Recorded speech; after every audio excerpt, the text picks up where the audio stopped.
Well, I want to say hello to all of you out there, seeing the chats coming through, and hello everybody there. If you want to chat to the rest of the group, select panelists and attendees, and we're going to get started. So welcome to this kind of second of the series on the power to create. Be about a 45-minute presentation with a 15 to 30 minutes of Q&A. So if you have questions to come up in the period of time, drop them in the Q&A. I'm super excited to talk about this topic tonight. A lot of good fun putting it together. So I grew up with Gary Larson and The Far Side, and I always appreciated Mr. Larson's, I should say, or Gary's, how you ever want to refer to him, his twisted sense of humor. Everything from the Midvale School for the Gifted as the child is pushing on a door that says pull to Mr. Osborne, may I be excused because my brain is full.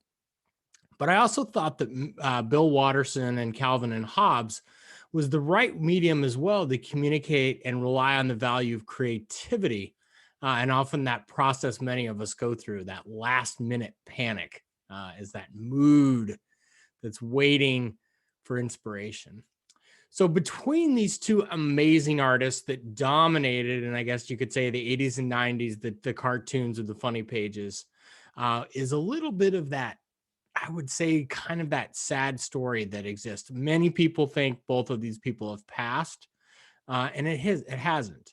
Watterson stopped drawing Calvin and Hobbes at the end of 1995 with a short statement to newspaper editors and his readers that he felt he had achieved all that he could within the medium. Gary Larson also retired in 1995 and didn't produce a single comic for over 25 years. Both of these individuals are citing what I believe is burnout. So how do some of the most creative and humorous minds of our time lose touch with what they loved? So creativity is defined as the tendency to generate or recognize ideas. So generation and recognition of ideas, alternatives, or possibilities that might be useful in solving problems, communicating with others, and entertaining ourselves and others. That seems like so much of the essence of photography is that level of entertaining, seeing possibilities that are useful. So when we get into that zone, we can oftentimes entertain ourselves with the simplest of concepts, simplest of creative concepts, simplest of photography concepts, whatever. But oftentimes I do have to think about photography and the creative process in a slightly different way. And that way of having to wade through a whole bunch of junk to get to those great ideas at the center. And there's only one thing that's the variable that's in place, and that's time. I call this embracing the suck at times. Some days I get up and I just have to embrace the suck of not having creativity to the degree or the level I want and push forward. So for Larson and Watterson, they were no longer willing to embrace that suck as part of the creative process. They felt they'd gotten all the great ideas out that they needed, and there was no one more. So there's also along this path, and this was before their time, these destroyers of creativity. And early on, I almost destroyed my own creativity. Alistair Benn, who's a landscape photographer in the UK, who I really think highly of, talks about the destroyers of creativity, or talks about the creative process as us having a fragile relationship, and understanding we have a fragile relationship with our creativity is crucial. We have to feed ourselves both inside and also insulate against random external opinions. And so my relationship creativity early on was very, very fragile. And I wasn't feeding myself from the inside, nor was I insulating myself from external assaults. And I'm talking about social media, and more specifically, Instagram. So my intentions of being on this destroyer of creativity was not all wrong. I just took the wrong approach to how and where I would reach people with my work. I was focused on the wrong incentives, the wrong metrics, the things like number of reposts, my comparison to others, lack of comments, lost followers, gained followers, how many likes were my images getting, what kind of negative comments was I seeing. So ultimately I had to ask myself, and for those of you that see my Psychology of Photography presentation, you know some element of this. The three questions I asked at the end were, who was I creating for? Why was I creating and what was I creating? So the roots of creativity come from the Latin word to create or to make. So we're not going to get much help from the Latins there. They didn't give us a lot. And Einstein liked to think of creativity as intelligence having fun. I always appreciate that. And what neither of those capture is creativity in itself is hard work, going back to our lollipop example. And there's no way to measure or quantify creativity.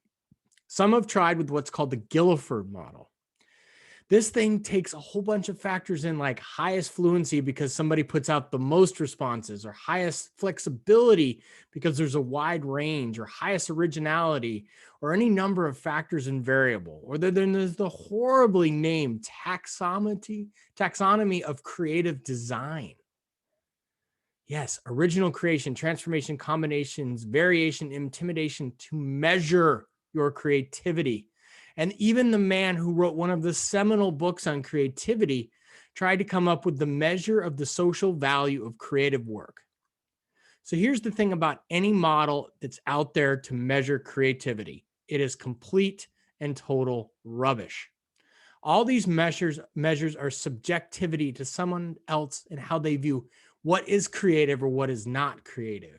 None of these actually take into account the most important part of creativity, the physical doing of the work, but also how us as people and as creatives start to see the world. So if we can't measure creativity, can we manage our creativity? And I would say yes. I would say we can't force our creativity and we can't conjure it up whenever we want, but we can look what it starts to look like.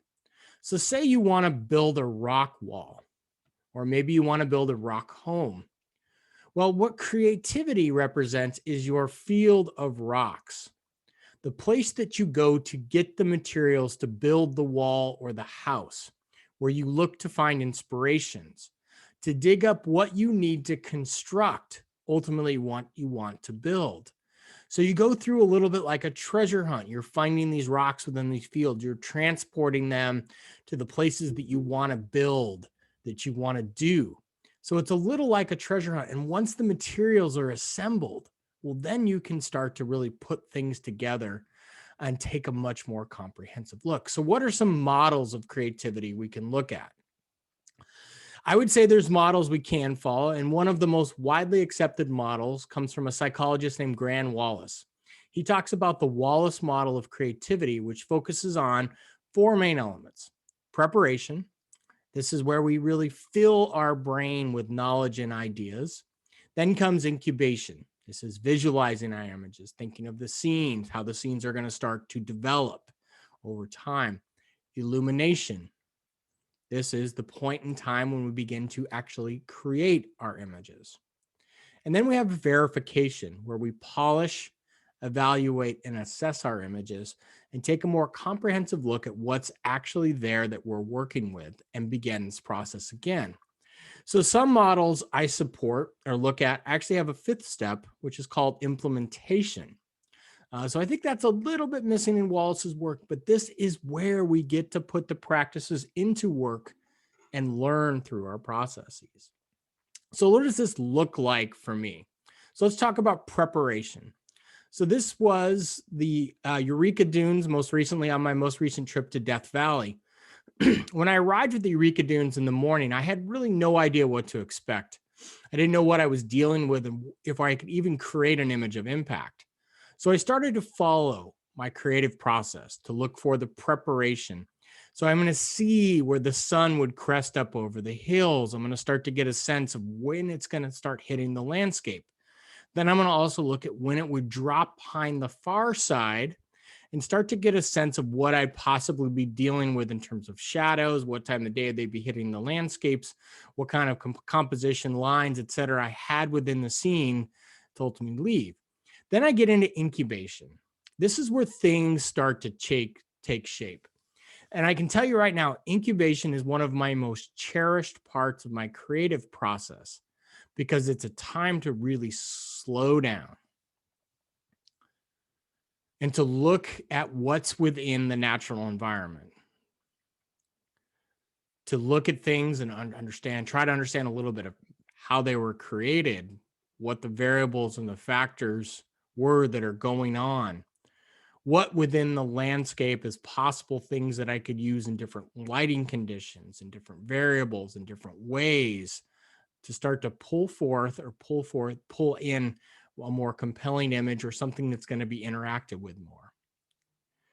And so then from there, we go to illumination. This is the point in time when we create our images. So rubber meets the road. It's 26 degrees. I'm out of bed. My coffee's frozen that I'd made the night before, but I'm going to be out there doing jumping jacks and push-ups to bring this together, to bring my illumination to force. So taking a look at what I liked within the images, what I'd seen the day before, as the images start to kind of take shape within that process, and finding the different variables that ultimately time kind of leads to what I want to show or showcase. And then we have verification. So this is where we evaluate, we polish, and we assess. So this image here, this is focal length stacked for the maximum depth of field called focus. This is focus blended. So it's 6 images stacked together to be able to see the entire scene in a sharp focus. What happens with focus stacking, or using in this case a wide angle lens, is it makes the dune in the background look much, much smaller than it actually is. So this is a 20 millimeter wide angle shot done to exaggerate the textures, to exaggerate the lines within the mud itself. The mud cracks, this isn't fresh mud. And then this image here is taken just a couple minutes after this other image, but it's at a focal length of 36 millimeters. So closer to what my eye actually sees and how the scene actually felt to me. So I evaluate in the verification process my image and my intent.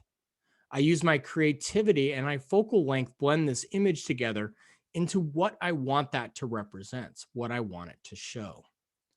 So this is one of the models, and we'll kind of go through some different things and talk about it, but I wanted to show the first one. And now I want to talk a little bit about how to think about creativity. So there's always more than one way to think about things. So maybe the stone wall out there doesn't resonate, or you don't really understand. I'd like to also propose to think about creativity like electricity within your home. It's almost always, except if we live in California in the summer or Texas in the winter, moving through our homes, and it's up to us to figure out the ways we want to tap into it, to harness it in ways that are useful to us. So I personally believe the creative process is always going through us, and it's up to us as creatives and as artists to figure out how and where we want to tap into this and bring it out. So one of my favorite books on creativity is Wired to Create by Scott Barry Kaufman and Carolyn Gregory. They talk about the systems of characteristics of creativity. So these 5 stages, or the systems of characteristics, as they call it, is similar to the Wallace model, but they take it differently. And what they do is to help to work us to embrace the concept of thinking styles, and also to highlight psychological resources, which are completely missing from the Wallace model, along with addressing one of the key things that's omitted from so much research in academia, the actual love of one's work and what we created. So let's break this down and take a look. So stage 1 is one that cannot be overlooked. The actual general intellectual functioning knowledge we need for our craft. And not everyone has to take my model or the models out there, but I encourage you to find one. So this is one of 3 major bookcases in my office, and this is only a couple of the shelves. And what this provides me is not intellect to hold over anyone's head or a level of superiority. What this provides me, that general intellectual functioning knowledge, is the confidence to have the skills I need for my craft, the ability to find the resources I need where I need them, and also to discover the locations in which I want to practice what I work. The second part of it is the skills that are actually relative to the activity. This is what brings us cohesion within our creativity. This is the point in time where we start to notice much more than just look, where we start to make pictures versus take pictures, or make images, I should say. But more importantly, it allows, in the words of Whitman, things to accumulate within me. I will do nothing for a long time but listen and accrue what I hear into myself and let that sound contribute towards me. So, are my creative skills as I look about that listening and allowing things into myself? Are they about clarity in this image and conveying what I want to with the skills that are relevant to the activity? In this skill and using that baseline knowledge from before, I can navigate different challenges. This is where I start to put together a lot of creative elements, where I start to know and understand how to use depth and texture, luminosity, sharpness, focus, etc., into a more cohesive image that brings about.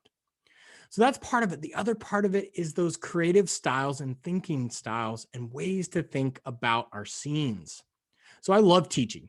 I love interacting with clients because the more interaction I have, the more learning I discover, the different ways that you guys see the world.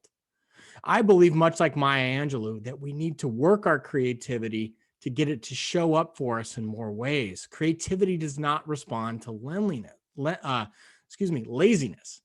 Our ability to grow as creatives comes from the way we show our work, but it also comes about the way we listen and how we listen to what we want to create and where our heart kind of becomes the most alive, which I'll show you next. So this is a bristlecone pine root from up in the White Mountains, this really remote area. Didn't even pay a second thought to this thing. And then the sun started to set.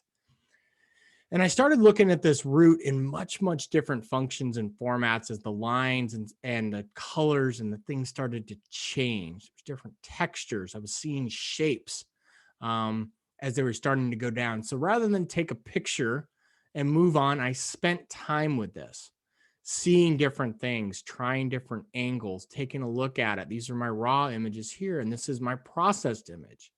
And as I processed, I started to see it differently. So creatively, it read different for me as I rotated the image. I started to actually see it differently in different ways, and it flowed differently with different emphasis based on the orientations. The focus was also different based on how our eyes interacted with it, where the scene or the image in this case could take on a completely different meaning, more abstract almost in nature, more of the what is that kind of a look. So that becomes part of that creative thinking style we're talking about, those creative skills that we're able to cultivate. So the next one, and I think one of the most neglected parts in most people's creativity, is psychological resources. So psychological resources help us to cope and to get through our day-to-day life. So I was raised in a household of addiction and by a mother and a father who they themselves didn't have psychological resources to help them cope with any of the realities of their life. They did the best they could. I'm very grateful to be with you tonight, and I'm grateful for the sacrifices they made. And I was on the way to repeating these same patterns that they had shown me and demonstrated in their life when I decided to take a different path. And creativity became my way to cope. And I started to also find ways that I could quiet my mind and allow things to come in. So I now meditate daily. And it's in this place where I can get access to my thoughts that lie beyond my everyday thought, where I can start to separate out some of that clutter, that noise within there. And by following principles from my favorite book, if I can have one, called The Artist's Way. And this helps me to establish creative routines, things that I can follow that bring me a guidepost for going through the creative process and to really feed my creativity in much more healthy ways. And then we have the last of this stage, and that is inner motivation. So the inner motivation I need allows the love of my work and my processes to flourish. So this is in Sonoma. This is called West Fork. It's called Oak. I was going to call it West Oak. It's Oak Creek in West Fork. And this was one of those times that inner motivation and love. Yes, that's ice you see there. And no, I'm not standing on a bridge. I'm standing in the water. And yes, my feet are numb and my hands are completely freezing. But I couldn't have been happier. I couldn't have been more in the moment of just watching the scene interacting and figuring out what I liked and didn't like and working through those scenes and having that inner motivation to, yeah, get out and drain my feet and kind of have to run around a little bit to keep moving and keep going. So that's part of that inner motivation comes into this next thing. And if you actually know what this is, I'll give you extra bonus points because most people don't know. Most people can depict or understand that it's probably Greek from that standpoint. And if they can know what it means, maybe it could be Greek as well. So this is at the Temple of Delphi on the somebody looks like they put in the chat. They might know where that. It's the Temple of Delphi on the mountain of Mount Parnassus in Greece. And what it means is do thy own work and know thyself. And so what the actual thing in the end is know thyself. And it comes from Plato. And I think a key part of these words written, I don't even know how long ago these words were written, right around the almost 2,000 years ago, to know thyself. This, for some reason, has really stuck with me through a lot of my work and my development as I go through it. And I've said before, the more I learn about myself, the more I learn about photography, the more I learn about myself, and the more I learn about myself, the more I learn about my creativity and my photography. And knowing myself has really helped me to understand where I'm going to come alive creatively. So one of these is a test from the University of Pennsylvania, and I'll send you links to these next 4 tests next 3 tests I'm going to show. You can take these all for free, and they're really interesting. This one's called the character strengths. And through 250 questions, your strengths rank where you can thrive and at times focus. And I've taken it 3 times over the last 5 years. And every single time, some things minor change within there, but the top 5 are pretty much set in stone. And these are the kind of things that help to guide me, A, in my creative process, and B, in kind of this reinvention of that process as we go through it, knowing what I want to showcase, knowing where I want my values to align. So this was helpful.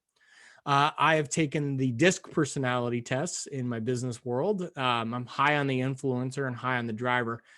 And a couple of years, 5 years ago, I took an emotional intelligence test under the supervision of a therapist who wanted to determine if my brain was way off balance or if I was, in his words, just a jerk.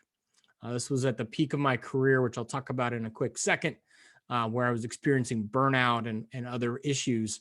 And I started to see that I wasn't a complete jerk. I was just really, really imbalanced. And I had a lot of things I could work on to kind of bring about. Same point in time, probably the most known is the Myers-Briggs Test, where you can go through it. This is a link to do the free test and understand if your tendencies toward introversion or extroversion. How do you take in information? Is it more sensing or intuition? How do you prefer to make decisions? Are you thinking? Are you feeling? How do you prefer to live your outer life, judging or perceiving? So I'm an INTJ. Most people would think I'm an extrovert. And I think for a long time I had to hold up that mantle, but I'm not. I'm much more on the introverted side. And these other elements really align. And this just gives me a clearer sense of a place to come back to as I go through that. The other part of these personality tests and the whole entire creative process sometimes is we have to give up who we think we are to become who we ultimately want to be. So this was 5 years ago. I was running a $60 million company, fast growing solar business. We were actually the 3rd fastest growing private company in America in 2016. And as I went through the brain work with Dr. Fleming, I started to see that my brain, through this high growth and the trauma that I was experiencing here, plus a bunch of other stuff, he was seeing brain scan images that were similar to what he sees from vets coming back, lots of PTSD. So I had a choice. I could damage my brain further, burn out even worse, or I could make the choice and step down. So in making that choice to step down and step away, I also had to think about, was I willing to live that life? And when I talk about that life, I'm talking about the creative life. And having a creative career for some or creative outlets can come at a high price. We have Van Gogh here, who cut off his ear in one of his bouts of depression, and Sylvia Plath on the top right, who As many of you know, I didn't know she was so young. She was 30 when she took her own life on horribly. And so while pain was part of my life, it was not an essential ingredient. I wasn't ready then, nor am I ready now, nor do I ever advocate for any of you to have to take the tortured artist approach to your creativity. So I have to wonder, what makes one person mad that will make another person really sane and productive, and how art and creativity oftentimes put us on the way. And buried within the research papers by Shelley Carson was this creativity and psychopathology model. And it's called the model of shared vulnerability. And I can tell you that this information is a dry piece of information-packed literature. And it had some insights that I found very relevant that I want to share. So we as creative people depend on vulnerability factors to do our work. And we have a need to use some of the factors that are needed for creativity. And so some of these factors will push us one direction or another. So if we get too much latent inhibition, where we're not able to selectively ignore the constant stream of incoming stimuli, that's the kind of definition of latent inhibition.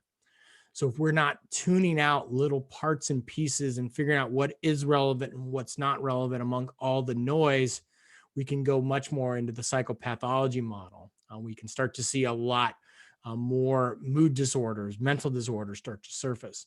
A similar thing is the preference for novelty. This is really strong within creative people, where we seek out novel or complex stimuli. But seeking out too much novelty is systematic also with addictions. And so if we're always constantly seeking out novelty, we don't know how to turn it off, we don't know how to filter things out, we're going to be driving ourselves towards that path, the psychopathology and the addiction side of things. And then we have the final part of shared vulnerability, which is the hyperconnectivity, where we need to find ways to shut off the inputs or the voices. We can't be creative all the time, but the expectation so many of us have is that we should be, versus being able to shut it off, move on, and work. So this is these shared vulnerabilities, these things that can kind of push us one direction or another if we push it too much.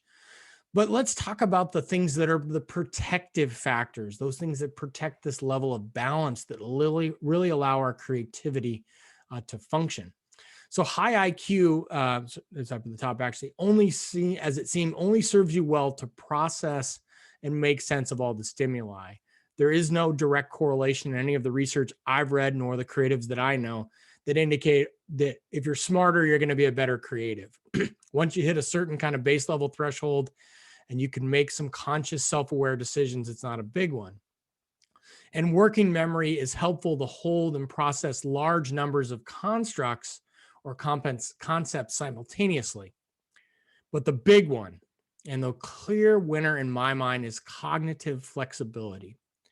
And I wrote out the definition of cognitive flexibility for you guys because I think it's really important, because this part is so much of the creative process. Cognitive flexibility allows a person to entertain information from more than one perspective and is associated with the trait of openness to experience, the personality trait most associated with creativity. So I worked to find parts and pieces of myself in this creative process. I needed to examine how and where I was open to new experiences and the parts maybe where I wasn't.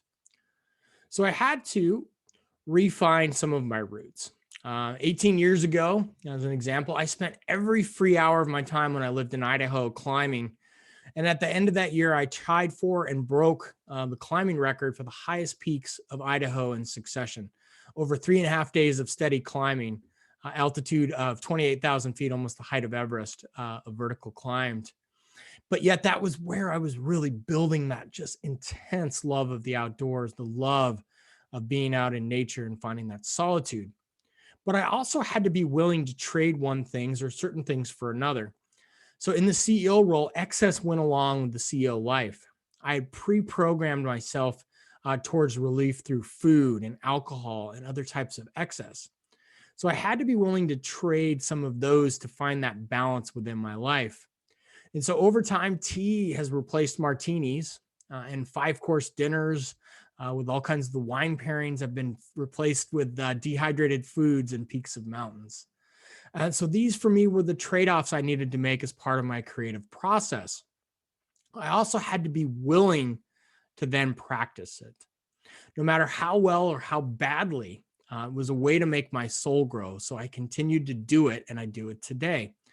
So then the other part is we can't measure it, but there's also factors that are associated with with creativity. There's no way I can believe that you can measure it. If I haven't said it enough, I'm going to say it again. But there's 3 factors that go into how we can measure it. The first is plasticity. Then we have convergence, and then we have divergence, which we'll talk about now. So Mark Twain speaks of the ideas that there is no new ideas, and I would tend to agree with them. And so this goes back to that construct of the stimulus is out there within our natural environment and what to make sense of and what to use and what not to use. And so in doing so, in plasticity portion, we can discover new ways to look at our subjects, new ways to interact. The plasticity portion of the graphic I put together has some element of that childlike fascination with the world and that explanation, the scenarios, the objects. I mean, here's me in Death Valley, just fascinated with mud cracks, just taking pictures of the mud and appreciating the different textures and the lines and the depths within them and what causes this mud to crack that way and not that way, and why is there mud here and not mud there. That fascination of looking at old ideas as they go through. The next part is the divergence. We live about 10% of our time in the conscious part of our brain. In photography, this is our thoughts, our perceptions, our decision-making, what lens to use, what we're perceiving within the scene, how we're thinking about it.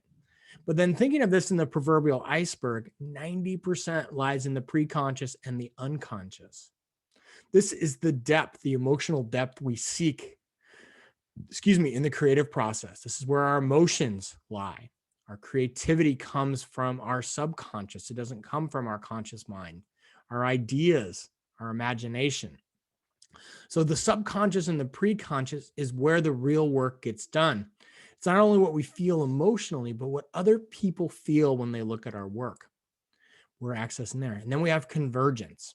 This is where we put the hard work to make our ideals tenable, where we take images like this one from the Zion Narrows, and we spend the time to get them to look and to feel right. Putting the hard work in to bring out what we want to see. If it's in the field or it's in processing, it's in our levels of expression, it's in mastering and understanding new techniques or skills. All of those things are hard work and effort to make our ideals tenable. And so what have I discovered on my creative journey that I think you guys can use or apply or think about from a couple standpoints? So the first is to think of it as a scientific process called titration versus the fire process called the fire hose. And titration is a very slow process where you're willing to do small things and then see how something responds on the other side. So you add a little bit of a very, very base known concentration into something that's unknown. Titrator, you see the old titrators back in the chemistry days of high school lab or whatever. And what we have with creativity is a limited amount that we can drip in at certain times and then see how things react. And creativity doesn't really come in these just bursts that knock us off our feet. It's in these little things we have to pay attention to. Another way to think about it, and this actually comes from Jim Collins, who's a business book author, is this concept of firing bullets and then cannonballs. And what he means is as creatives or as business people, we sometimes only have a limited amount of gunpowder, a limited amount of time, a little bit amount of energy, a limited amount of resources. And so one strategy is you could load up cannonballs and fire cannonballs to what you think's your target, but you're burning all your gunpowder on small things that may not pay off. Or you can choose to fire small bullets. These small bullets are ways to find your target. You're not using a lot of creativity. You're not investing a lot of time. And then as you start to find your target, you start hitting that again and again. Then you start to figure, well, maybe I want to put more gunpowder behind this. I want to bring some bigger things to that. So firing bullets and then cannonballs is the way I think oftentimes about new business investments or things I want to do, or a new technique or a process, isn't just not go gangbusters into it, but try little things out and see where they go, which is part of standing up and declaring your intent. So 5 years ago, thereabouts, I've decided I'm going to put a website together. I'm going to do this. And I was willing to put it out there and see what came back. None of these images here are still in my portfolio that existing in the same processing, the same style. Bunches and bunches of these images will never see the light of day again. But as I started to put my dream together and put it out on paper, I don't do travel photography, commercial photography. I don't do commercial aerial photography. I wouldn't even say I do adventure travel, adventure photography anymore either. But it all is starting point. And so standing up and declaring our intent, the other part of that is willing to put ourselves out there. So at some point in time, I'll probably write a long article about this experience. This was called Photo Fest in 2018. I traveled to Houston, Texas for a 4-day portfolio review. My first appointment was with somebody from the Getty Museum.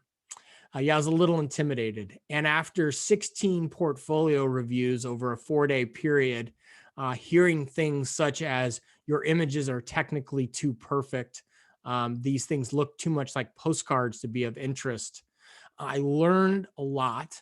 I discovered that landscape photography was probably not the going to be the mechanism that fine art landscape photography in galleries was not going to be the mechanism to support myself.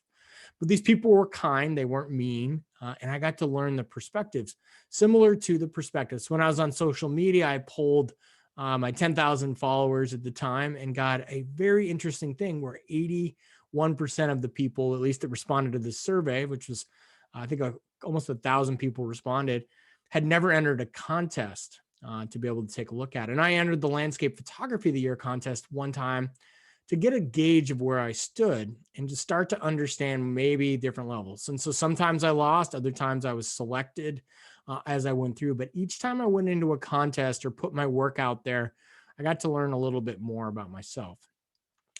The other thing we can think about or talk about when we talk about creativity. So another one of my favorite books is from Rollo May. It's called The Courage to Create. And he talks about something called the intensity of the encounter, where we can have great talent and truncated creativity, like was the case with F. Scott Fitzgerald.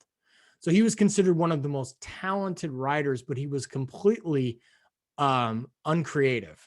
He didn't have a lot of creativity in his work, etc. Then on the other side of the coin was Thomas Wolfe, a person that was said to be highly creative, yet had almost no talent whatsoever. But what he did was he threw himself completely into the work and the challenge of writing. He became great by the intensity of the encounter. And so I think that's part of what it is. And one of my doubts is one of my mottos is if in doubt, create, which is part of what we do in throwing ourselves into the intensity of this encounter.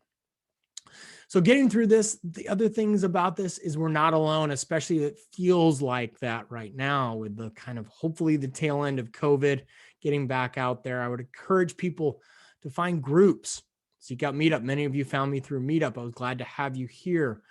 Organizations, read books, listen to podcasts, attend workshops, etc., and start to share parts and pieces of your creative journey with other people. So the Photography Society of America, if you join that, they have all kinds of online groups, critiques, you can join, etc. Also, their access to different photography clubs.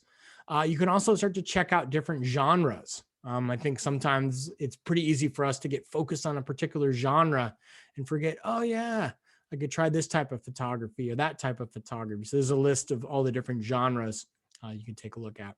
Other parts of it is set some goals. So I have a list of creative projects. I also have a list of what I call my infrastructure projects, where I split together my areas of learning into digestible chunks and kind of logical order as I go through things.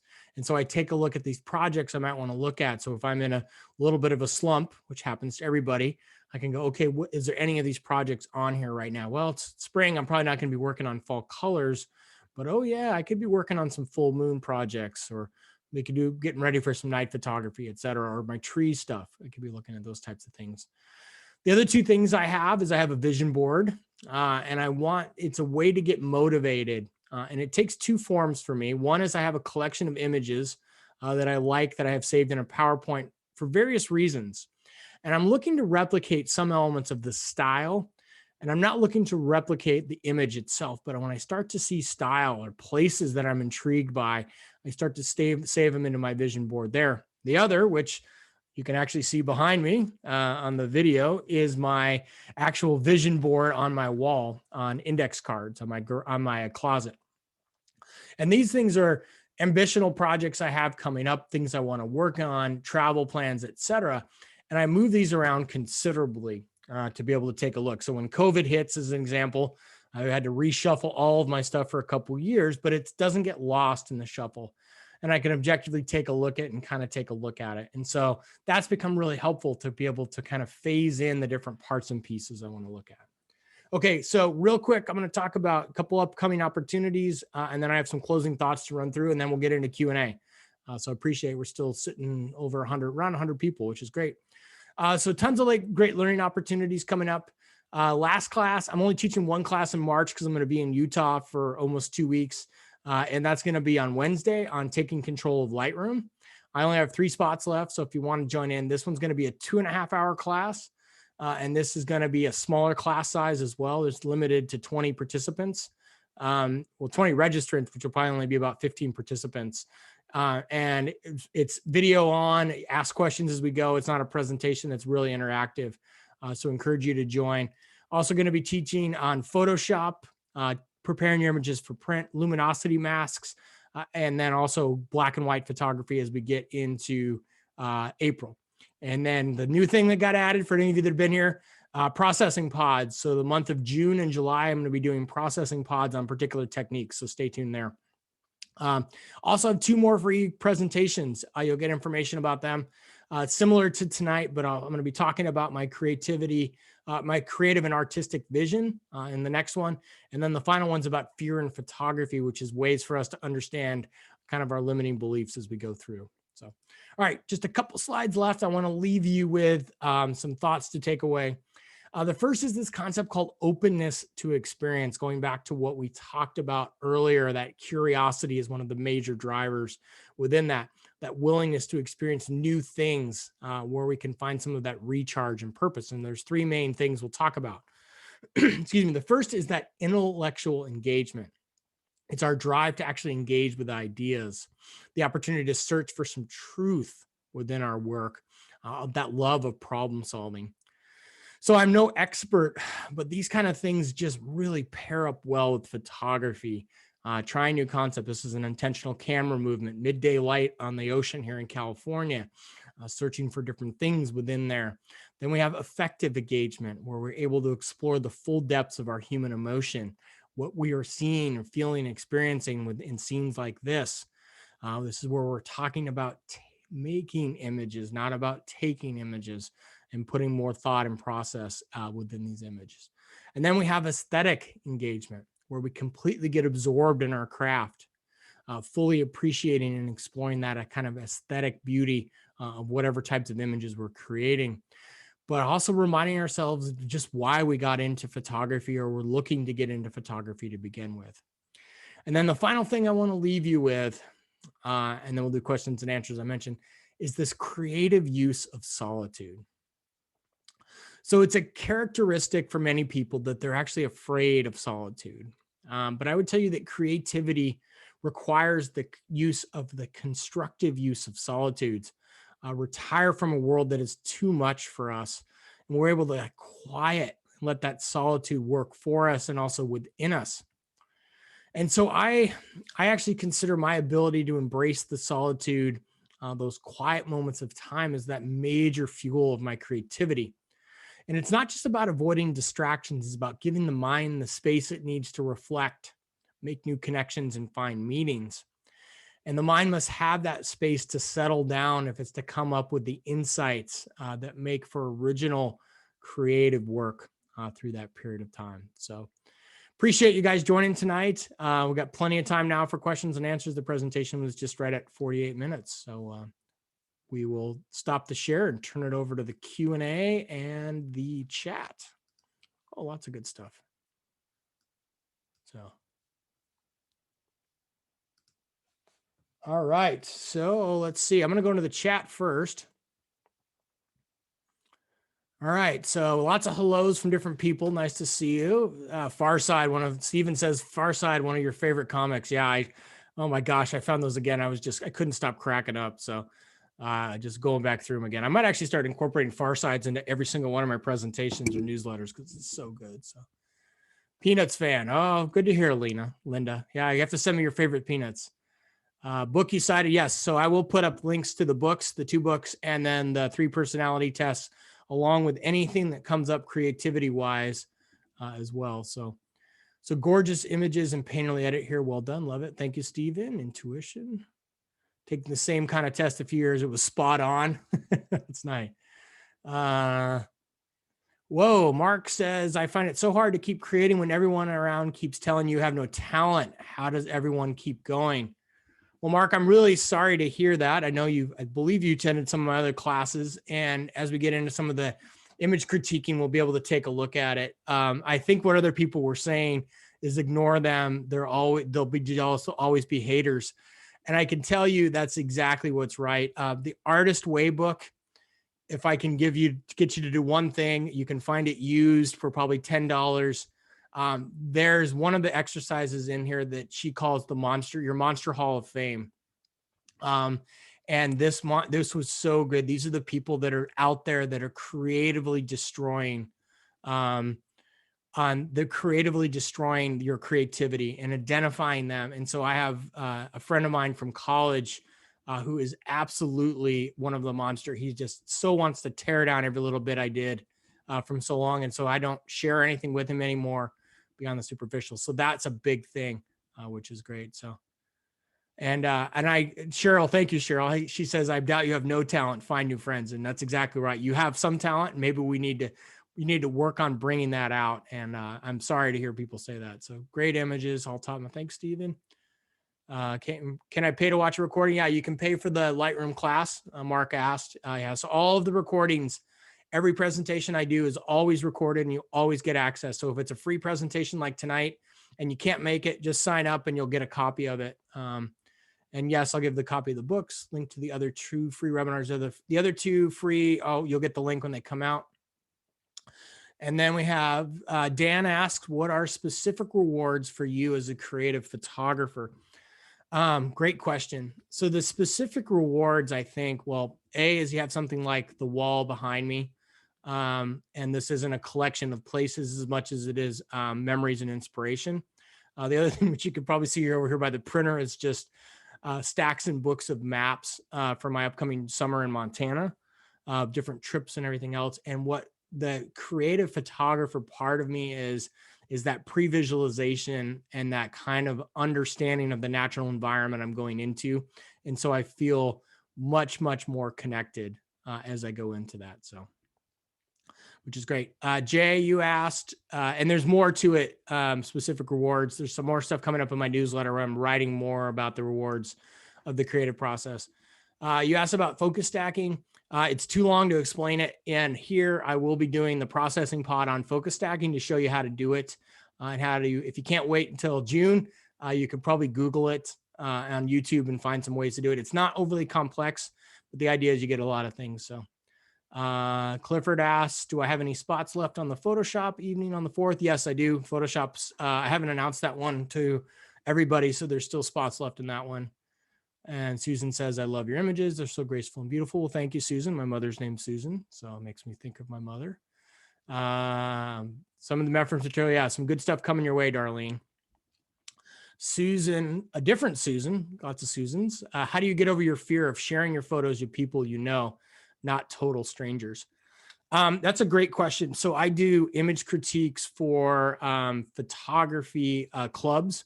And I allow them to, if they want to, submit images anonymously for me to do the critiques.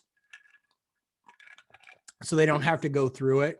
The Artist Way stuff is going to have a lot of that stuff in there on how to how you personally view your work. You're going to be pulling out a lot of these nuggets on how you view your work, which will help you to get over some of that fear. When I do the fear in photography presentation, I'm going to talk a lot more about the fear portion of it. There's my favorite book that talks, there's two books I love on fear. One is called Feel the Fear and Do It Anyway. Really short, easy read. And then the other one is called Creative Magic by Elizabeth Gilbert. And she has a letter she writes that she wrote to fear in there, which A, I laugh my ass off every time I read it. And B, it's absolutely perfect about addressing that fear. And the fear comes from that level of judgment or perceived judgment by other people versus that internal stuff we have of knowing this is an expression of us and who we represent. So great questions. Loving these. Okay, so we have Stephen asked, especially for introverts, really hurts us to be big time to get that negative feedback and can stop all the creative juices. Yeah, I get it. And that's why so Albert Dross is a photographer in the Netherlands who I really admire his work and his creative. He wrote this, he is probably, I don't know, I don't want to rank top photographer. He's top 20 professional landscape photographer. You want to go that far or whatever. Really great photographer. He had this post on Petapixel this last week about how he'd spent 4 years trying to get the conditions right to get the fog below the skyscrapers in Dubai. And he finally gets it.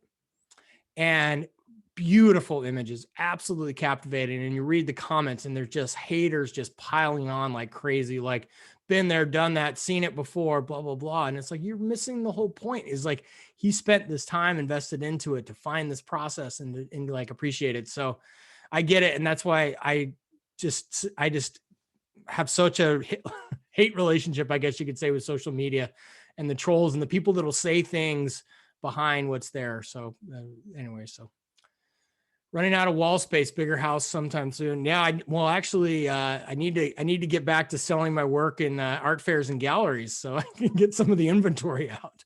I got a little bit of space here still. So Clifford also asks, somebody else asked space. Yes, there's still space in the Photoshop. Susan asked, different Susan. So lots of good Susan. Are you able to now make a living with photography to make up what you give up? No, I don't make up the same level of what I gave up. Not replacing a CEO salary as a professional photographer, but I'm able to make enough money to comfortably live my life the way I want.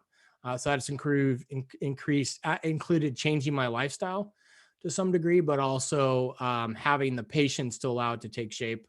So I still, luckily I'm able to do that, which is great. I'm going to be doing a class in July on the business of photography, and it's not going to be like super in depth, but it's going to be really good ways of all the different things I've done in photography that you can make a little bit of side money on and start to basically try things out. So everything from cards to prints to everything else, which is great. So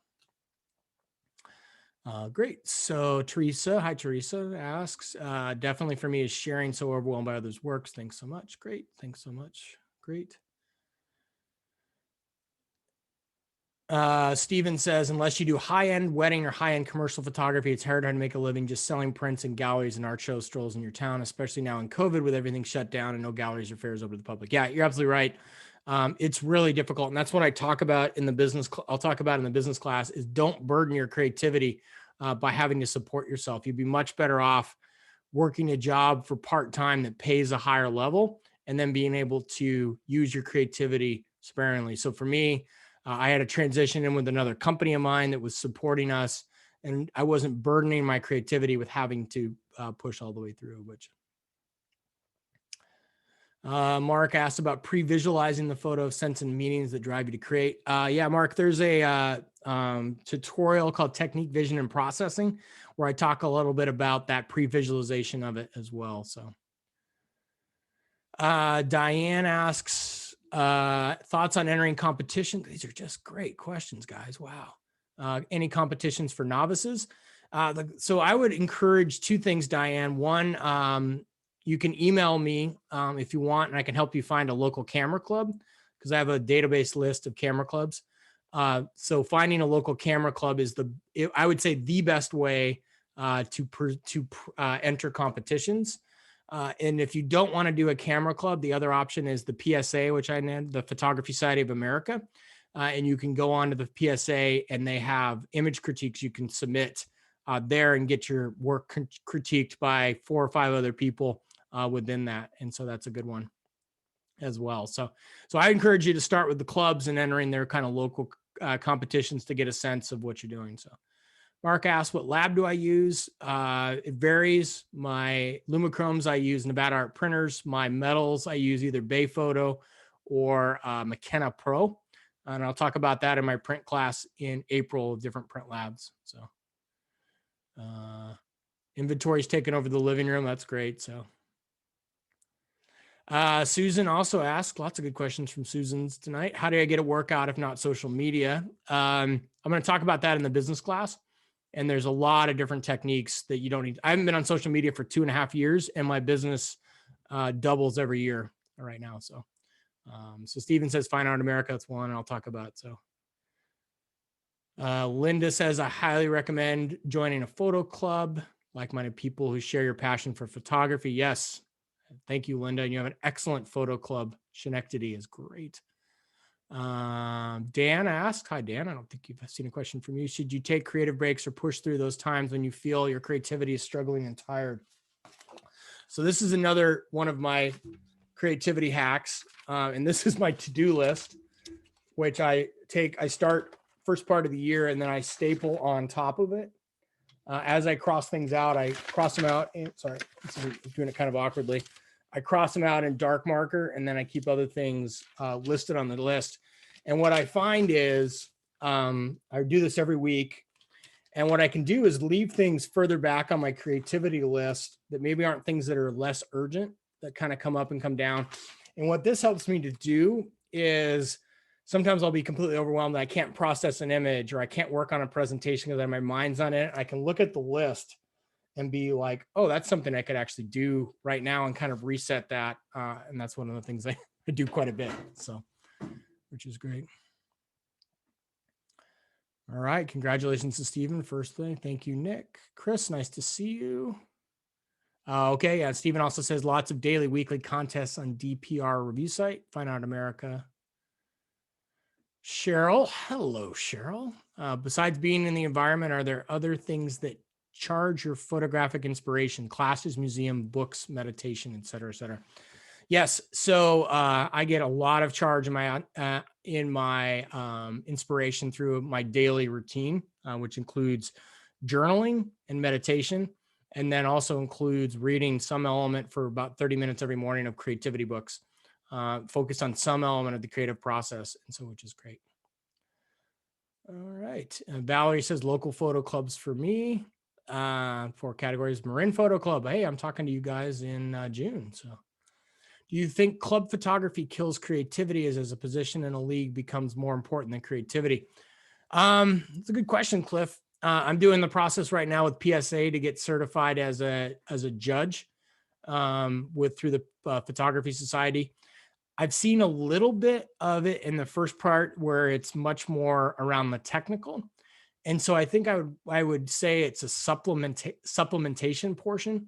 So don't look just like stocks and bonds concept, don't have all your stock in Apple, be diversified. Club photography is going to be such an excellent way for like-minded people, for some of that collaborative portion. And then if you're not feeling your creativity kind of getting met, then you can kind of find other ways outside of it. So thank you, Susan. Okay. Ellen says, thank you for mentioning that sometimes we need to give ourselves spaces, then we can think new ways and just calm down. We can get too stuffed. We don't want to hear our own voice anymore. Absolutely. And I think that's the way to kind of spread it out a little bit. So Cheryl says, local photography club has helped me improve my photography. Warning, they made me president of the club. Well, A, congratulations, and B, I can see it in your work, Cheryl. I've seen it from what I've seen before to what you're producing now, and I can't wait to see what's next. Mark says, great, thanks, thank you, thank you. Jack said, not photo-centered, but still inspirational. Conceptual blockbusting, James L. Adams, I read back in 1976. I haven't heard of that book. Interesting, I'll have to look at it. where will we be able to find? In the follow-up email, Paul, I will send the links to the books and tests. Found photo clubs I've joined to be gearheads. So I've given, Mark says, I found photo clubs that I've joined to be gearheads. I've given upwards of 40 photo club to 40 different photo clubs around the US and Canada and Canada and UK. And I have some people who I'll give the touchy-feely presentation like creativity, and the first question they'll ask me is, what camera do I photograph with? And then I'll have other ones where I'm doing more on the technical stuff, and they'll immediately dive into the creative. And so I would encourage you to keep looking beyond that. If that club is just a bunch of gearheads, just kind of move on. There's a lot of clubs now that are doing online stuff that you don't even have to be a local member. And some clubs I'm aware of, which I'm going to get more information on, are going to continue just on Zoom indefinitely. And they'll do allow people to come in locally, but then they'll kind of go out. So I'm predicting, and I'm not the sage of all things, but I'm predicting that there's going to be a lot of clubs that aren't going to make it out of COVID. And there's going to be a lot of really good clubs that are going to really grow their membership by allowing people from outside the regions in. So I'll keep tabs on that. If you want to kind of drop me a note, I'll flag it, which is good. So Diane says, I appreciate the next good luck for the fun. Instead of all the emphasis on technology. Thank you. Yes, Diane, we still need to talk about technical, but not as the main focus, which is great. Susan said, I think I sort of the club that I just missed, but I missed it. Well, if it is Susan Berry, just email me and I will be happy to send you a link to whatever presentation you missed from your club, which is good. And Steven says, started doing 2x a month, one for technical or trailing on how to do, and one for sharing images and critiques. That's great. I like it. Jack said, inspiration and practical advice. This was a great signal boost. I like that. Tune into the signal. Our club is using Zoom past COVID. Good. That's good to know. Yeah, I can suggest, this is actually bringing up an interesting question. More creative focused clubs. Mitchie, that's a good question. I can direct you to a couple on Meetup that are, I actually have a couple on Meetup, one from Harold Davis, and then a couple other ones too that don't matter where you are, but I think there's going to be some stuff coming up on that, which is great. Yeah, email me for sure. Yeah, so Linda says their club's added more during COVID than we had over the last 5 years. That's amazing. Well, your club's amazing, and they also meet weekly. So competitions and presentations is good. Bob says Berkeley Camera Club is excellent. I would agree with Bob. They're another great one. See on Meetup for Facebook of your local areas. Yes. Thank you. Georgia zooming in. Great. Notley. Oh, Cliff. Glad to see you hanging out so late in the night. Creative focus clubs. Yeah, I'll send the creative focus meetups, and then I might have to ask a couple of the clubs if they're going to take members outside of the area, which is good. So, all right, that's the chat. So now I'm going to go over to the Q&A, and I'll answer there, and then we can just, I'm loving these questions. We'll keep going as long as we're down to 66. So some people had, A, it's late on the East Coast, and B, it's good. So somebody said, I thought Van Gogh died by a gunshot to the chest. I think he did. I was just referring to when he cut his ear off in that earlier point in time. So George asked, do race, ethnicity, he said, do race, ethnicity a substantial aspect in a person's photography? And I think probably one word to factor in as a substantial aspect in person's creativity. So this is a really excellent question, George. And so one of the things I'm working on is the Inspired Creative Scholarship, which I'll be announcing later this year. And it's going to have an element related to race and ethnicity, but also geography. And I think that's one of the things that oftentimes happens. I don't think it's race or ethnicity based, but it's geographically based oftentimes. And I found this in my volunteer work I used to do before, related to people that just don't have access to the outdoors, don't have the appreciation as much. And so I don't know if it's race or ethnicity based, but I think it's an access thing. And so my hope is to find people in areas that don't have access to the beauty that we sometimes get to experience, and try to help them to experience in that more, which is great. So you'll get a copy of the recording. Somebody asks, Linda asks, this is an excellent question, Linda, do you have to put cork on your closet? It's actually, I use artist tape. And so it's it's similar to masking tape, but it's not even as sticky. And so I can just move things around as I see fit. And it's what I use to put my prints together. And so that's why I can move things around, which is good. Okay, good. Couple more great questions. How do you get over artist block and anxiety, books and etc. for that? So it's not like a broken record. The artist way is going to have a lot of stuff to journal on that, which will help you on some of the things related to blocks and anxiety. Probably more than one single book, because it helps you. The exercises you do in the book help you to really tap in. So. Somebody asked, can I give a tour of the wall art? Is that all my work? Yes, it's all my work. And maybe at some point in time, if we're running out of time, I'll do a tour of it. But it's a mix of stuff, obviously different sizes and places, different formats and mediums as well. So another question on what are my favorite creativity books. I'll send the link out on it. My favorite creativity books are Wired to Create, which I had in the presentation, The Power to Create by Rollo May, and then Creative Magic, Big Magic by Elizabeth Gilbert is probably, I don't know if I can rank them 1 to 3. And then The Artist's Way is my favorite one. And then the other ones are in there. And then I'm about to read Creativity by Mihaly, and I can't say his last name because it's very, very long and very, very Czechoslovakian, but he's the same guy that wrote Flow. So I'll report back. So we got a couple more over in the chat. So thank you for the presentation. Very kind. You guys are always very nice. Upbringing people have experiences in education. Yes, I would agree with that, Lily. I think for me personally, I grew up very isolated out in the Colorado wild almost. And that was the gift I had, to be able to be out in nature all the time. So. Yep. Linda says it's discouraging that professional photographers feel you have to travel to take good photos. Not everyone has the capability to travel, and inspiration can be found anywhere. I completely agree. And that's part of the creative process, I think, which I could probably add to a future presentation, is finding it anywhere. The one thing about travel is it breaks you out of your mindset and your routines and your patterns, and you kind of approach it from a different level of thinking.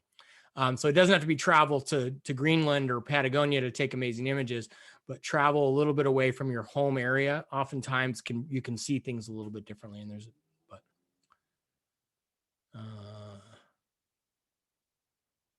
Rhode Island Photography Group, I'm not. Mitchie asked, do they know if they accept non-local people? Which good question. Our local Cub puts on a day in the life of our town name, where all the photos go out week or weekend and take pics and get their 10 best and share and compete. Great stuff.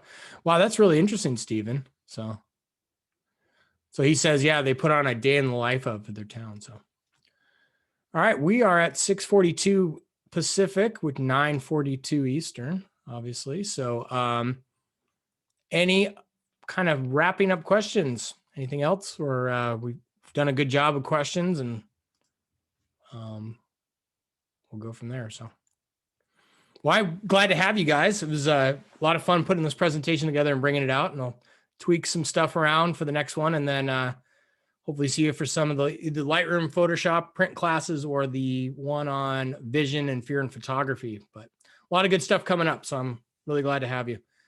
Yeah, Cliff, it's 2:45. You should go to bed in the morning. So, all right. Well, I'm going to sign off. So, here in a second, I got a couple more. When is the print class? Print class is April 27th. So the link will be in there as well.